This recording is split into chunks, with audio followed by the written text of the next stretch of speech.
উপস্থিত সকলকে জানাচ্ছি আন্তরিক সালাম। আসসালামু আলাইকুম ওয়া রাহমাতুল্লাহ।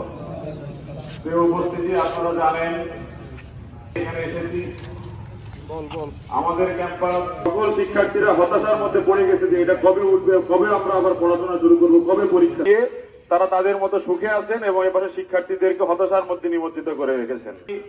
বিগত মাঝখানে 20 সালের দিকে এই প্রশ্নটাকে সামনে নিয়ে এসে শাটডাউনের নাটক করে একটি পক্ষ রাজত্ব হয়েছে।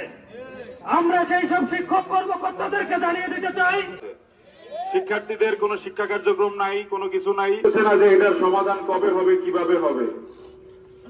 আমরা আমাদের সম্মানিত শিক্ষকবৃন্দ, আপনারা এই যে শাটডাউন নামক যে নাটকের পায়তারা করছেন, আমাদের শিক্ষা জীবন যে হুমকির মধ্যে ফেলে দিচ্ছেন, আমরা অনুরোধ করব আপনারা এটা উইথড্র করুন এবং আমাদেরকে পড়ালেখা করে স্বাভাবিক জীবনে যাওয়ার জন্য সুযোগ করে দিন।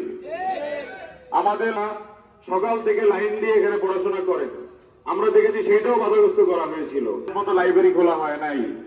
আমরা অবিলম্বে অনুরোধ করবো আজকে থেকেই রিডিং রুম এবং প্রত্যেকটা ডিপার্টমেন্টের শিক্ষকরা যেন ক্লাস নেওয়া শুরু করতে পারেন। এই পরিবেশ চালু করার অনুরোধ জানিয়ে আমার বক্তব্য শেষ করছি। আসসালামু আলাইকুম ওয়া রাহমাতুল্লাহ। বক্তব্য নিয়ে আসছে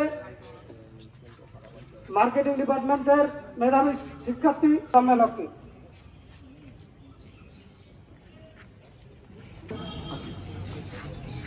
25 তারিখ আমাদের রাষ্ট্র নির্বাচন হওয়ার কথা ছিল।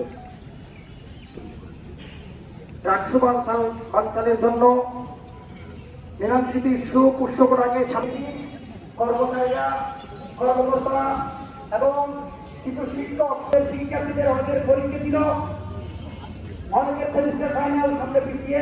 আমরা অনুরোধ করতে চাই আপনারা দ্রুত এই দেওয়া হয়েছে 15 তারিখ, 28 তারিখ ফের আন্দোলনের মুখে 25 তারিখ রাষ্ট্র হতে যাচ্ছে। তার 2 দিন আগে আবার সেই অযৌক্তিক পক্ষটাকে আপনারা আপনাদের শাটডাউন কর্মসূচি বন্ধ করেন এবং খুব শীঘ্রই ক্যাম্পাসে পড়াশোনার সুস্থ পরিবেশ ফিরিয়ে নিয়ে আসুন। যোগ দেওয়া হয় নাই। আপনারা শিক্ষার্থীদের আপনাদের যে দায়িত্ব, সেই দায়িত্ব পালন থেকে বিরত থেকেছেন দলীয় এজেন্ডা বাস্তবায়নের জন্য।